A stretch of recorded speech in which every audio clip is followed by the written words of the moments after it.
Magandang umaga po sa ating lahat, mga kapatid. Magandang umaga din po, Father. Ngayon po ay araw ng Lunes, ika-6 na linggo ng Pasko ng Pagkabuhay. Panibagong simula, panibagong pag-asa. Mula sa ating ebanghelyong narinig, ipinapaalaala sa atin ang kung ano ang aasahan ng isang lingkod na nagsisikap maging totoo sa kanyang gawain. Sinasabi dito ng ating Panginoon, alalahanin ninyo, ako ay dumanas ng matinding pag-uusig ng pagtuligsa at ang pinakatampok sa lahat ng ito ay ang pagkapako at pagkamatay ko sa krus. Tandaan ninyo ito, darating ang panahon na ang sino mang pumatay sa inyo ay mag-aakalang siya'y naglilingkod sa Diyos. Na para bang sa pagkakataon na ito, ang mali ay nagiging tama. At napakahirap kapag itong ganitong sitwasyon ay darating sa ating buhay. Nagiging tama ang mali.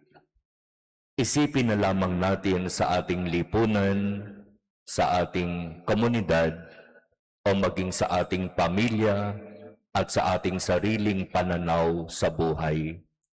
May mga pagkakataon ba na malinaw na kahit mali sa paningin natin ngayon, nagiging tama?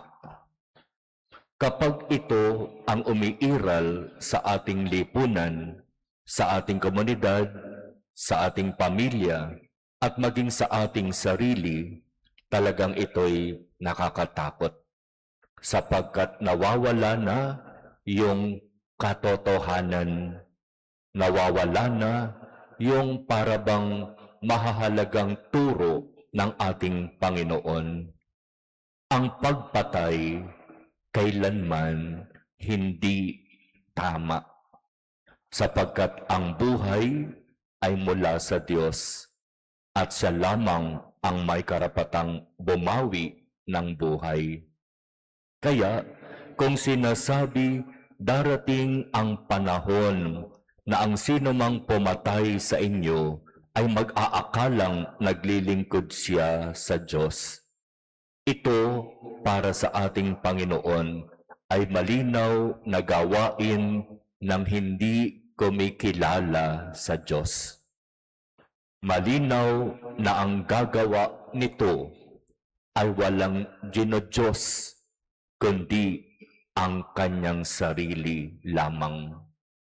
At huwag nating hayaan sa ating buhay na mangyari itong mga sinasabing ito sa ating ebanghelyo ngayon. Huwag nating hayaan na mamayani sa lipunan ang kasamaan, ang kasinungalingan, ang kasalanan. Halos tumitindi ang usapin ngayon sa politika. Tumitindi ang tensyon sa pagitan ng mga kongresista, ng mga senador at ng vice-presidente. Ang sino mang boboto sa impeachment ni VP Sara, abangan ninyo ang mangyayari sa inyo sa 2028. Ano ba talaga ang tama?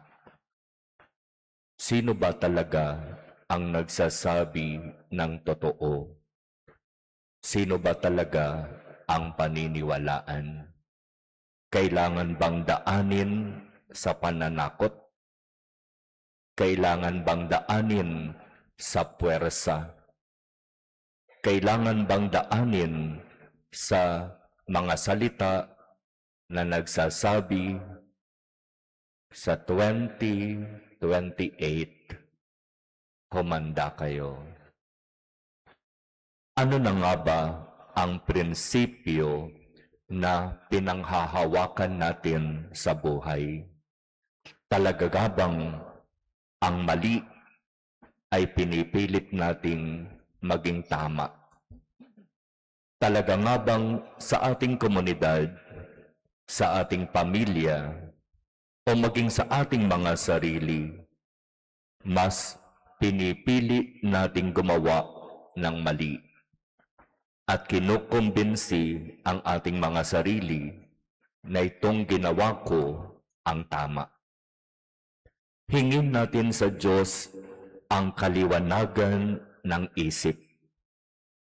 Hingin natin sa Kanya ang biyaya na kung nalilihis man ang ating isipan, ang ating salita, ang ating gawa, muli niya tayong ibalik sa tamang landas. Muli niya tayong ibalik sa katotohanan ng Kanyang salita. At huwag nating hayaang mamuhay tayo sa kamalian, kasinungalingan, kasalanan. At ipagkaloob nawa ng Diyos sa atin ang mga biyayang ito.